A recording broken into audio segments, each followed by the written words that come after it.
Olá, meus amigos, olá, minhas amigas, a todos vocês um grande forte abraço, desejando que cada um esteja, onde quer que esteja bem, possa estar bem, se não estiver num bom momento, mas que procure conexão com Deus, com os bons espíritos, com o nosso Mestre, para que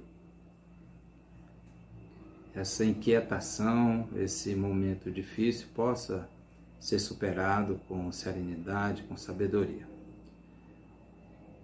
E para isso, nada melhor do que um tema que vai tratar exatamente disso, O título do capítulo 33 do livro Palavras de Vida Eterna está intitulado Acalma-te. Então, aqui nós vamos receber o convite para encontrarmos, de certa forma, uma calma, uma tranquilidade para o nosso existir, para a nossa vida, para a nossa vivência cotidiana. Essa passagem aqui, Emmanuel retira um pequeno trecho do Evangelho de Mateus, capítulo 19, versículo 26. Nós vamos buscar no texto bíblico toda a perícope, toda a passagem, e no livro, na tradução do Haroldo Dutra Dias, está intitulado As Posses e Reino dos Céus.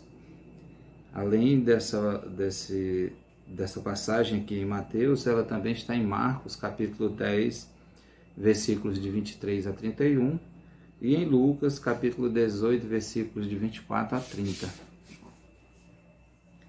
Então, só para a gente lembrar dos evangelhos sinóticos, que são aqueles que têm várias citações, várias passagens nesses três evangelhos. Então, a titulação que é dada aqui nessa perícope é As Posses e Reino dos Céus. Todo o capítulo, Jesus vem nos dando orientações sobre como alcançarmos esse reino, sobre como chegarmos à condição de filhos de Deus. E para alcançarmos esse reino, nós devemos cumprir com algumas tarefas, digamos assim, Devemos nos direcionar, seguir o caminho apontado por Jesus para que a gente possa, enfim, nos encontrarmos nesse reino dos céus. Então, Emmanuel tirou apenas um pequeno trecho do versículo 26. A Deus tudo é possível. Toda essa passagem aqui, o Cristo vai trazer... ele é curto, eu vou fazer a leitura aqui para que a gente entenda melhor o que está direcionado aqui, tá? Então, diz o seguinte: disse Jesus aos seus discípulos: Amém vos digo, que um rico dificilmente entrará no reino dos céus.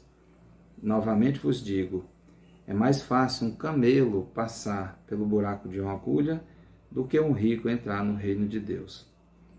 Os discípulos, ouvindo isso, estavam muito espantados e diziam: Então, quem poderá ser salvo? E Jesus, fitando-os, disse: Para os homens isso é impossível, para Deus tudo é possível. Então, em resposta, Pedro lhe disse: Eis que nós deixamos tudo e te seguimos. Que haverá, pois, para nós?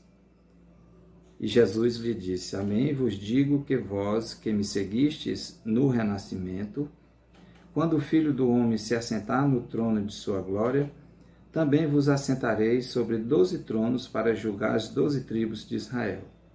E todo aquele que tiver deixado casas, ou irmãos, ou irmãs, ou pai, ou mãe, ou filhos, ou campos por causa do meu nome, receberá o cêntuplo e herdará vida eterna. Porém, muitos primeiros serão últimos, e muitos últimos serão primeiros. Veja que aqui a gente tem uma pequena diferença na tradução do Haroldo, que nós ele utiliza aqui muitos primeiros serão últimos, não seja todos os primeiros, né, que serão os últimos. E muitos últimos serão os primeiros, então não são todos os últimos que serão os primeiros. Bem interessante essa tradução, né? Eu acho que condiz mais com a realidade. Então vamos para Emmanuel, né? Ele nos diz o seguinte, logo aqui no primeiro parágrafo: seja qual for a perturbação reinante, acalma-te e espera, fazendo o melhor que possas. Lembra-te de que o Senhor Supremo pede serenidade para exprimir-se com segurança. Então, seja qual for a perturbação reinante, nós temos que encontrar ainda assim calma. Devemos esperar no sentido de equilibrar a nossa mente, compreender que esse é um momento apenas e fazermos o nosso melhor. Porque à medida que a gente se empenha e procura fazer o que há de melhor em nós, não tenhamos dúvidas que aí a ação do universo estará presente. O universo estará conosco nesse momento, porque nós estamos oferecendo aquilo que há de melhor em nós. O esforço maior que há em cada um para que a gente consiga sair desse momento de perturbação e encontrar a calma.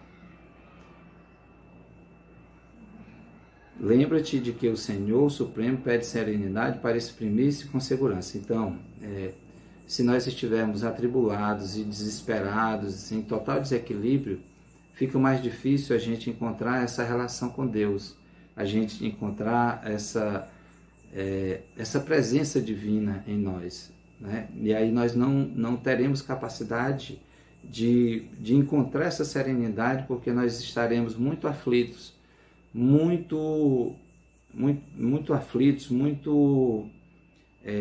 numa situação muitas vezes de desespero.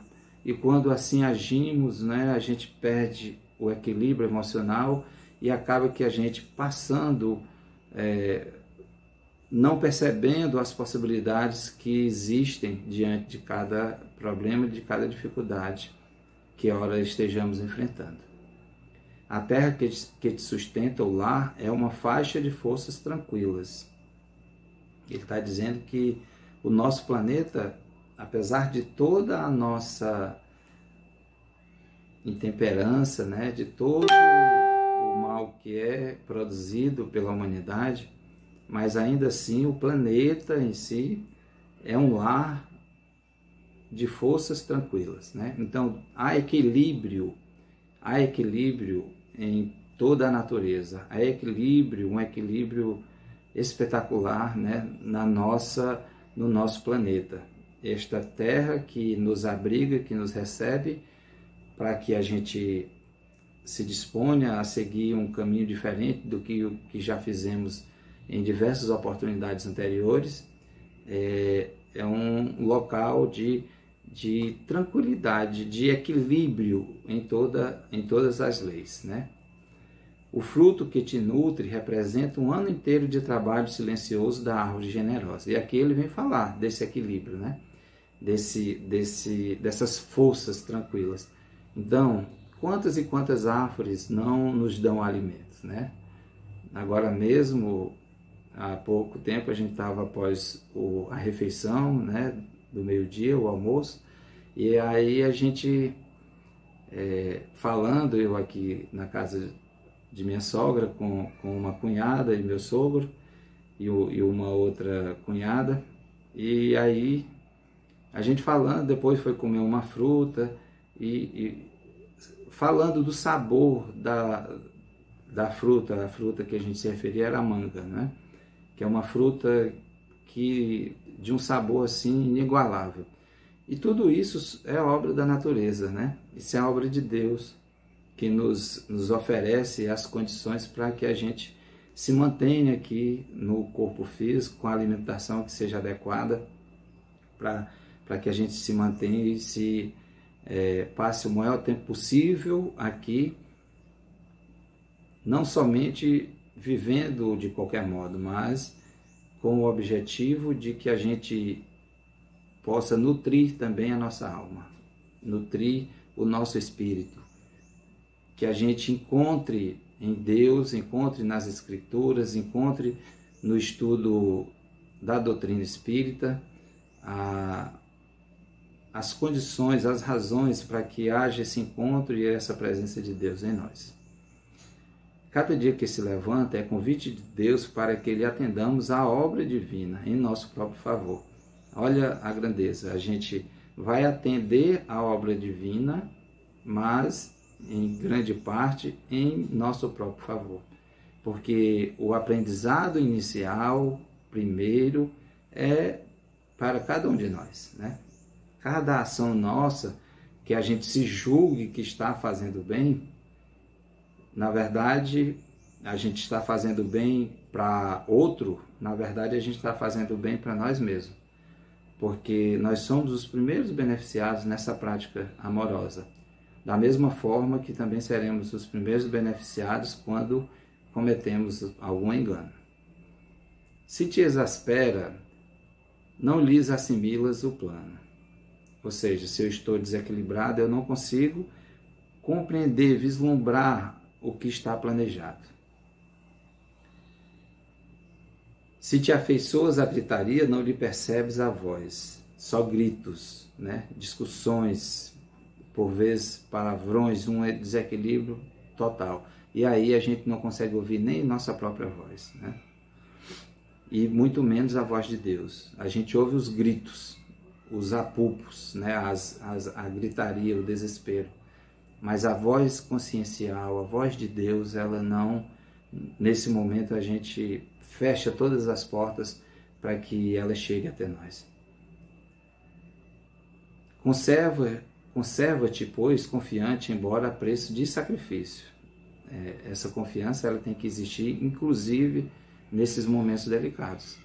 Nesses momentos em que nós precisamos sacrificar um pouco de nós mesmos para que as coisas caminhem com uma certa moderação, né? De um certo modo que a gente não se exaspere tanto e não fuja tanto, não se afaste tanto da presença divina.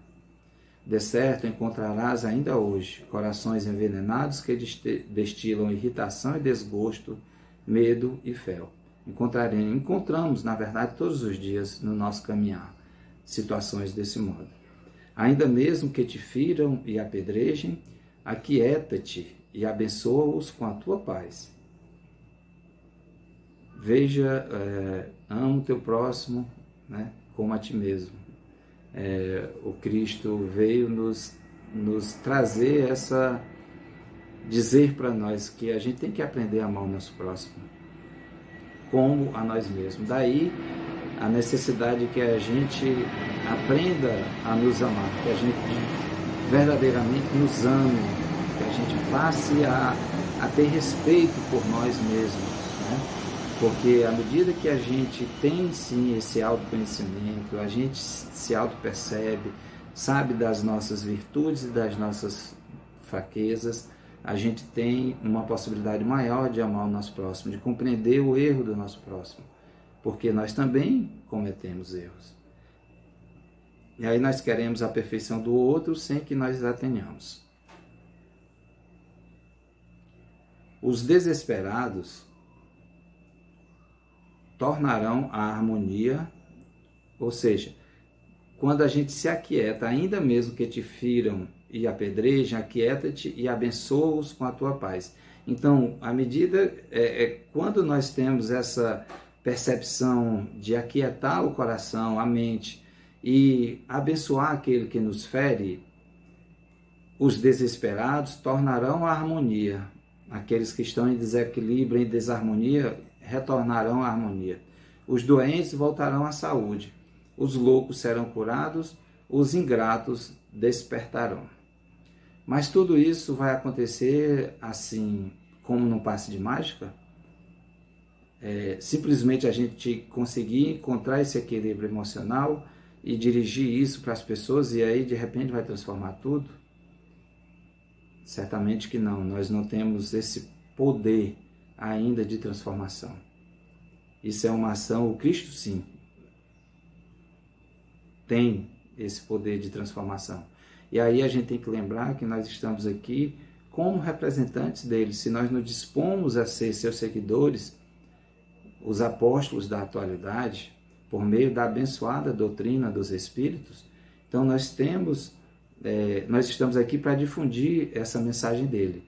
E do modo tal qual ele trouxe para a gente, não com as deturpações que ocorreram ao longo das eras, mas que a gente procure entender, nos deslocar, nos dirigir para aquele Cristo lá do início, para aquele cristianismo lá do início, né? Em que a fé que habitava os corações daqueles homens e mulheres daquela época era algo assim impressionante, né? E que a gente saiba que nós somos capazes disso, numa medida exata, né? Mas tem que ter a predisposição, tem que ter o real desejo de ser um servidor do Cristo. É a lei do Senhor, é da lei do Senhor que a luz domine a treva, sem ruído, sem violência. Então, voltando ainda ao questionamento anterior, né, o auto-questionamento, é assim, essa modificação ela vai ocorrer, ela vai existir, essa transformação, essa cura, certamente ela vai existir. Se não curar o corpo, com o tempo curará certamente o espírito, ajudará na cura do espírito. E esse é o objetivo maior, curar o espírito. É claro, se a gente puder e tiver a bênção de receber a cura para o corpo, aqueles que estão doentes, maravilha. Recorda-te que toda dor, com toda nuvem, forma-se, ensombra-se e passa. Ela não é permanente. As nuvens, neste momento eu estou olhando aqui para o céu, né, para o firmamento, e estou percebendo o azul do céu, algumas nuvens. Hoje nós já tivemos a bênção da chuva, caiu uma chuva aqui na nossa cidade, mas nesse exato momento eu estou olhando ali para o céu, o azul do céu e as nuvens, poucas nuvens ali, mas elas não são permanentes, elas são passageiras. Vêm e vão, vêm e vão, vêm e vão. É assim que acontece também com os nossos problemas, com as dores que temos que passar. Se outros gritam e oprimem, espancam e amaldiçoam, acalma-te e espera. Procuremos não fazer o mesmo, não revidar, grito com grito, opressão com opressão, espancamento com espancamento, amaldiçoamento com amaldiçoamento. Ao contrário, vamos tentar acalmar e esperar. Essa espera aqui é bom que a gente saiba que é uma espera ativa, né? Aquela espera de você cruzar os braços e deixar que Deus resolva tudo. Não, é uma espera no sentido de nós agirmos, procurar aquietar o nosso coração e oferecer, por meio do nosso pensamento, das boas vibrações que pudermos emitir, para que aquele irmão ou irmã que esteja em desequilíbrio naquele momento possa retomar a sua calma. Então, não ouvides a palavra do Mestre quando nos afirmou que a Deus tudo é possível, e garantindo o teu próprio descanso, refugia-te em Deus. Vejamos que beleza, né? Não ouvidemos da palavra do Mestre. Quando ele nos afirmou que para Deus tudo é possível, é porque realmente nós sabemos que é possível. Agora a gente também tem que ter a compreensão de esperar o tempo certo para que ocorra aquilo que nós costumamos chamar como milagre ou a solução de algum problema, né? Então, para Deus não tem situação impossível. É claro que tem momentos que nós temos o mérito ou não temos o mérito de absorver, de receber aquela conquista, aquela bênção divina. Então, nos refugiemos em Deus nos momentos mais delicados. Busquemos encontrar nele o caminho, a paz e a serenidade que nós tanto buscamos para continuarmos a nossa existência. Deus abençoe a todos, a todas, a cada um de nós e até o nosso próximo encontro.